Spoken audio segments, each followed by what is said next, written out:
प्रिय विद्यार्थियों, मैं हूं डॉक्टर टी अरुण कुमारी, हिंदी सहायक आचार्य। बेटा, मैं फिर से आपको इस कक्षा में स्वागत करती हूं। हमारा आज का पाठ है हिंदी गद्य विधाओं के अंतर्गत आत्मकथा साहित्य। आत्मकथा साहित्य, आइए सुनेंगे इसके बारे में क्या बताया गया है।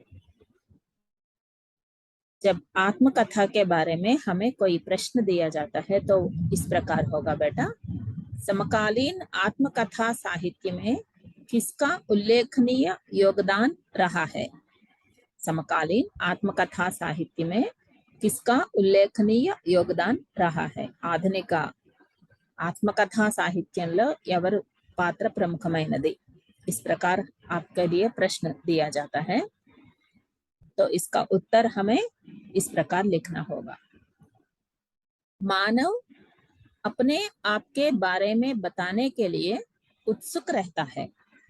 मानव अपने आप के बारे में बताने के लिए उत्सुक रहता है। जैसे कि बचपन में भी जब हम स्कूल ज्वाइन करते हैं तो पहली कक्षा में जब अध्यापक या अध्यापिका आते हैं तो यही पूछते हैं कि अपने बारे में बताओ, है ना, नी गुरिंची चेप्पु।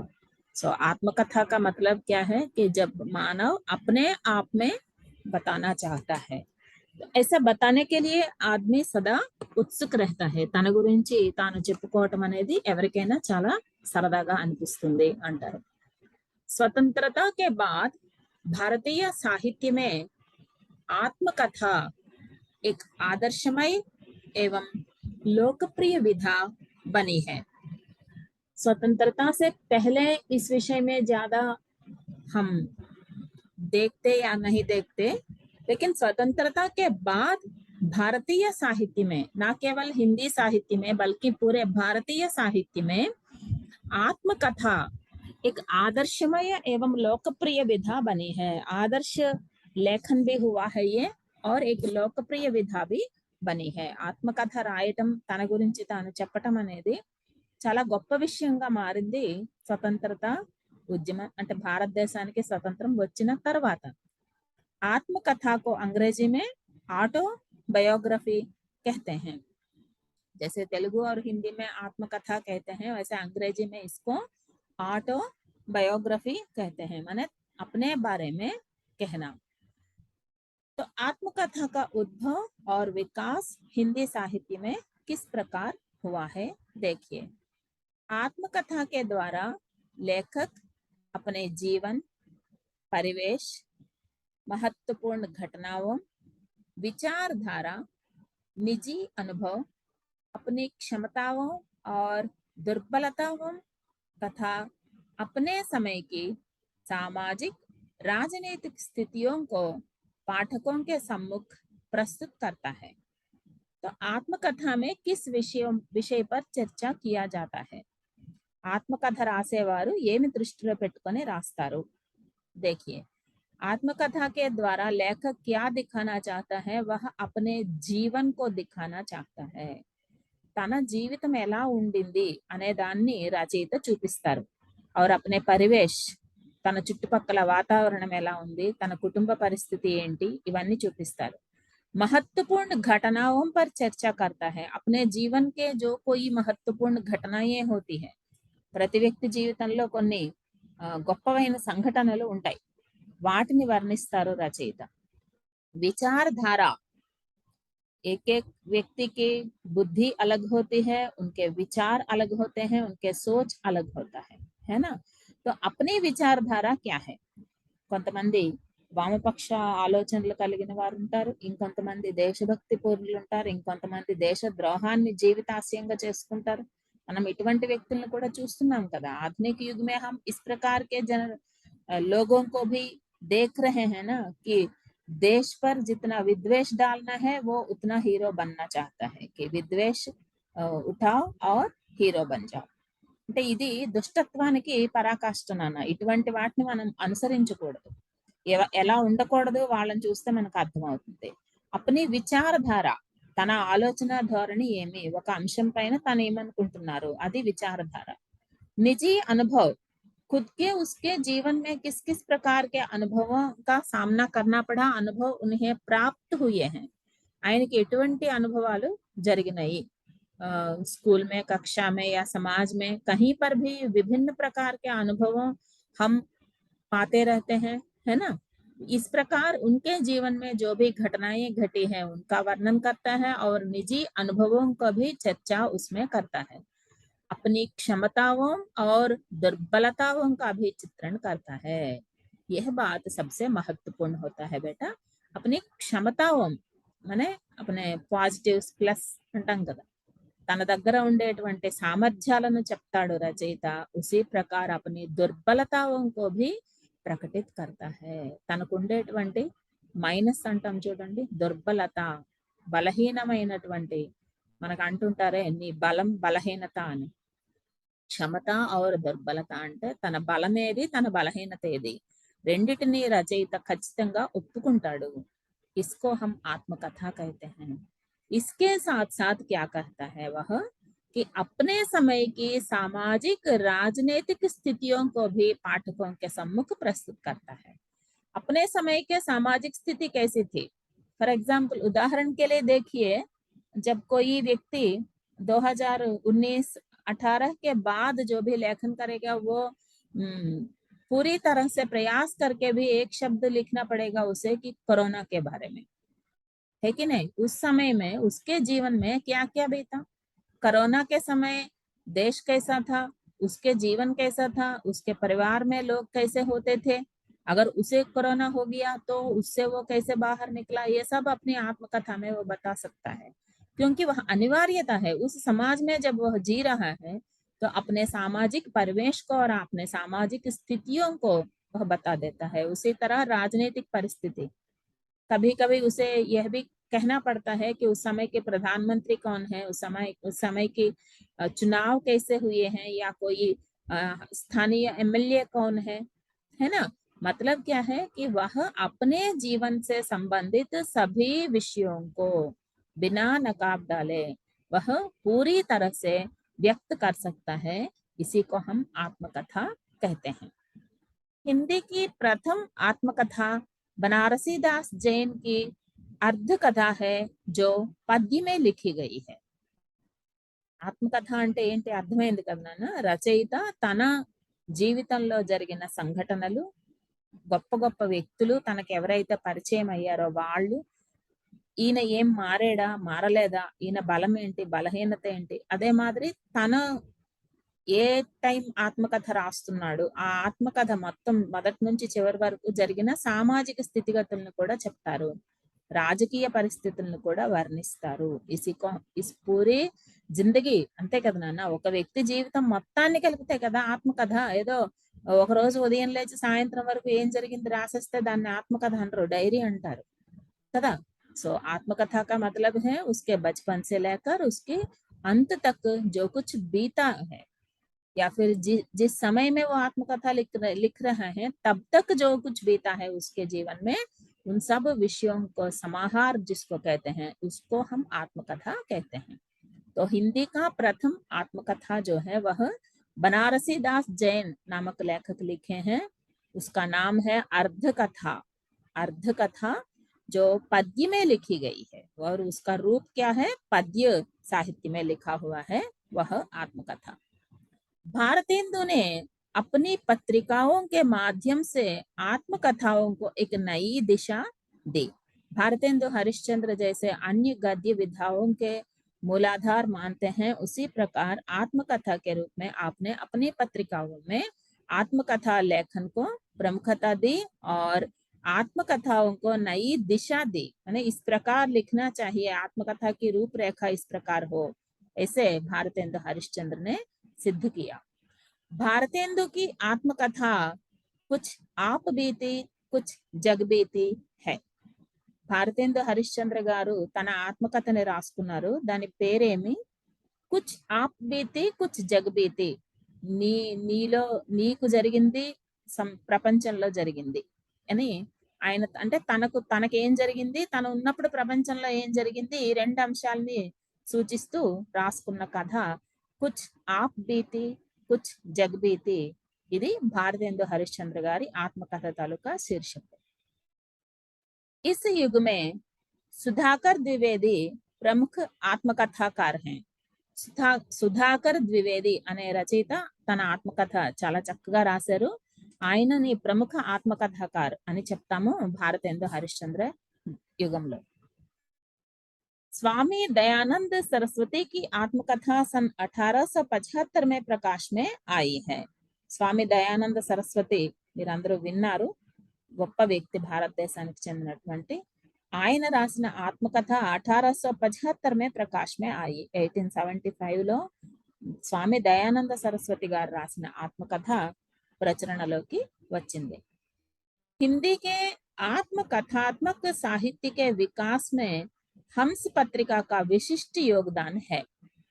हंस అనేది ఒక पत्रिका नाना, मैं समझती हूँ आपके बहुत लोग इसको पढ़े हैं अब तक, क्योंकि मैं भी आपको 2-3 बार आपको दी थी कि हंस पुस्तक कैसा होता है, उसमें किस किस प्रकार के विषयों पर चर्चा की जाती है। आप तो जानते हैं हंस पत्रिका क्या है।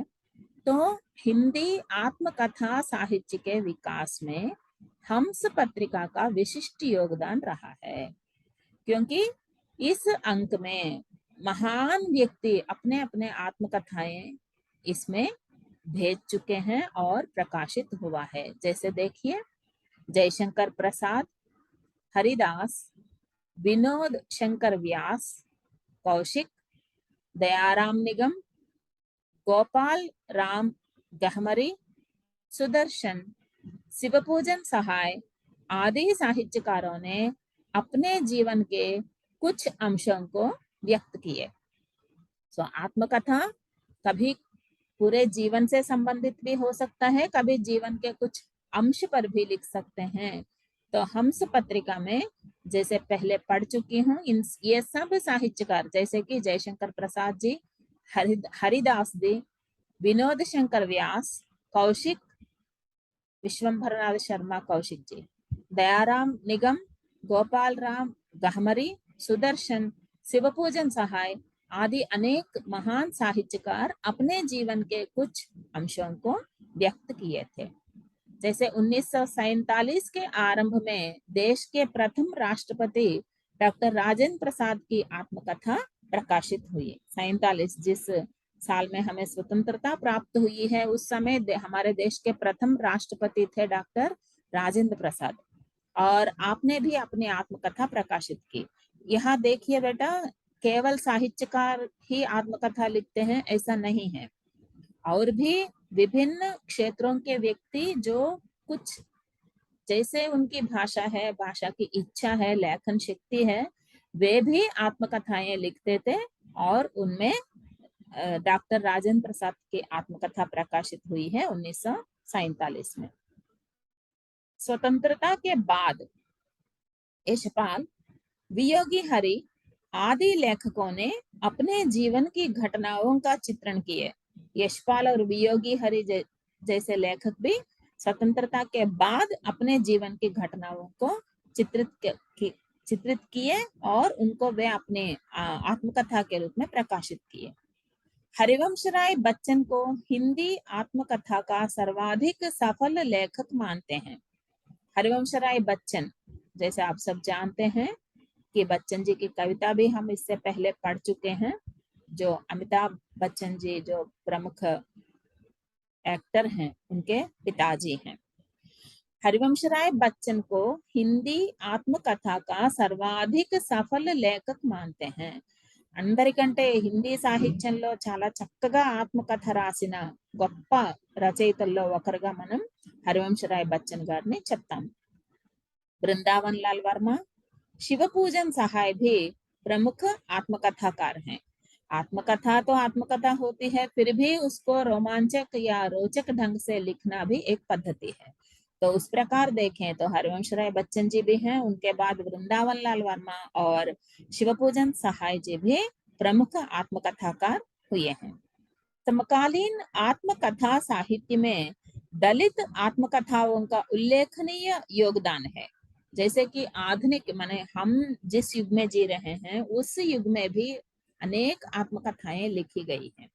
तो उनमें प्रमुखता जिनको जिनको दी जाती है वह है दलित आत्मकथाएं।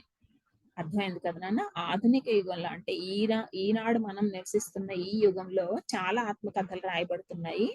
వీటిల్లో ప్రముఖంగా ఏమి చెప్పబడింది అంటే दलित आत्मकथा, दलित साहित्यकार अपनी अपनी आत्मकथा लेकर प्रस्तुत हुए हैं। ओम प्रकाश वाल्मीकि, कौशल्या बैसंत्री आदि ने इस विधा को नई ऊंचाई पर पहुंचाया। ओम प्रकाश वाल्मीकि, कौशल्या बैसंत्री వీళ్ళు మంచి ఆత్మకథ రచయితలున్నాను. దళిత ఆత్మకథలు రాయటంలో और ऐसे लिखकर वे इस विधा को नई ऊंचाई पर ఈ సాహిత్యానికి ఒక గొప్పతనం తీసుకొచ్చే విధంగా వీరు తమ ఆత్మకథలను వ్రాసారు.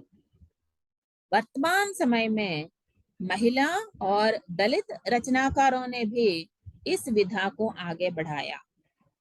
रचना इस आत्मकथा रचना में महिला लेखक भी आगे आए कि महिला जब आगे आती है अपनी समस्याओं को लेकर और आप बीती को लेकर, उनके निजी अनुभवों को लेकर, तो उसका सामना हमें तो समाज को करना ही पड़ेगा। ఒక స్త్రీ తాను భరించిన విషయాలన్నింటినీ గనక చెప్పడం మొదలు పెడితే సమాజం ఎదుర్కోవడం చాలా కష్టమవుతుంది. ఫిర్ భీ లేఖికాయే ఆగే ఆయి హై. అయినప్పటికీ చాలా మంది రచయిత్రులు తమ తమ ఆత్మకథలను తీసుకొని మన ముందుకు వచ్చారు. उसमें भी दलित रचनाकार भी ज्यादा ही हुए हैं, ना केवल विभिन्न महिलाएं, दलित रचनाकार भी आगे आए हैं। तो इस विधा को वे सब आगे बढ़ाए। तो इनमें मैत्रेयी पुष्पा, प्रभा खेतान आदि प्रमुख हैं। प्रभा खेतान రచయిత్రి, मैत्रेयी पुष्प గారు కూడా వీళ్ళందరూ తమ ఆత్మకథల ద్వారా सामाजिक स्थिति, अपने जीवन के अनुभव, महत्वपूर्ण घटनाएं, महान व्यक्तियों के बारे में और जो भी अपने समय की सामाजिक और राजनीतिक स्थितियां हैं उन सबको हमारे आंखों के सामने प्रस्तुत करते हैं।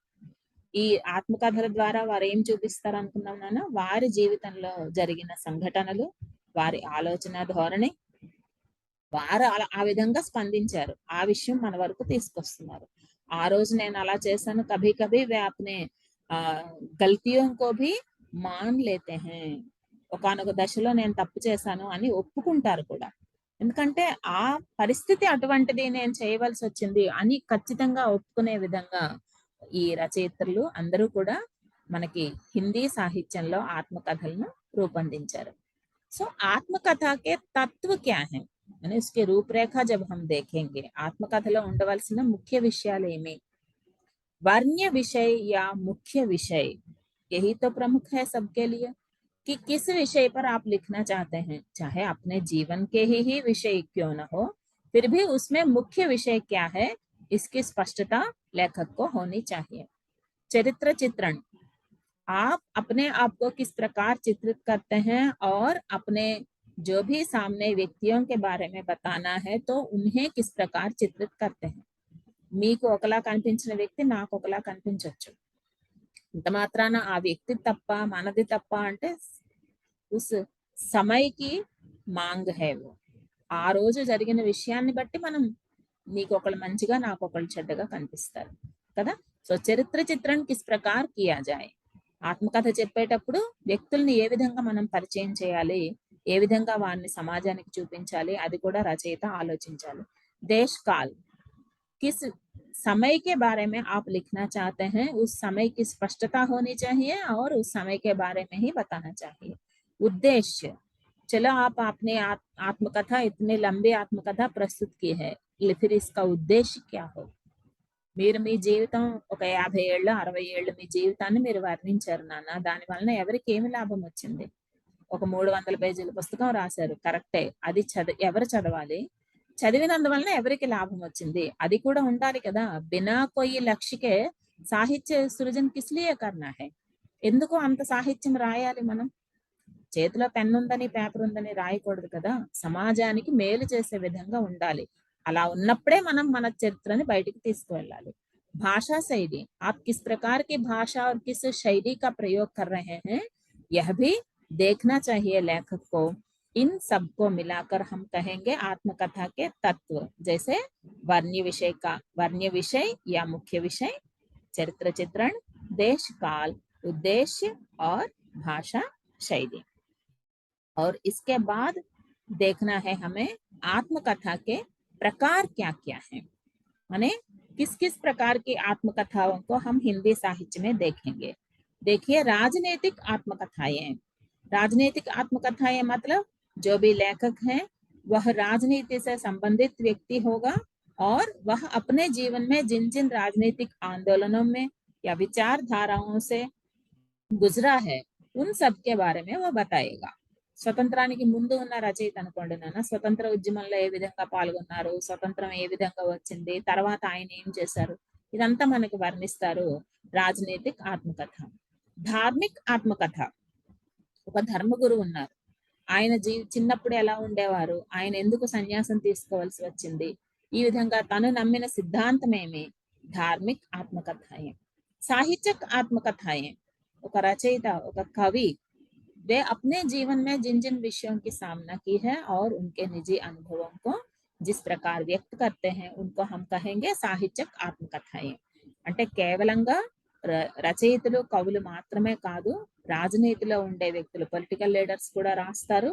అదే మాదిరి ధార్మిక్ ఆత్మకథాయే అంటే ఒక మత పెద్దలు గాని లేదా ఒక సన్యాసులు గాని అటువంటి వారికి సంబంధించిన జీవిత అనుభవాలను వారు వర్ణిస్తారు.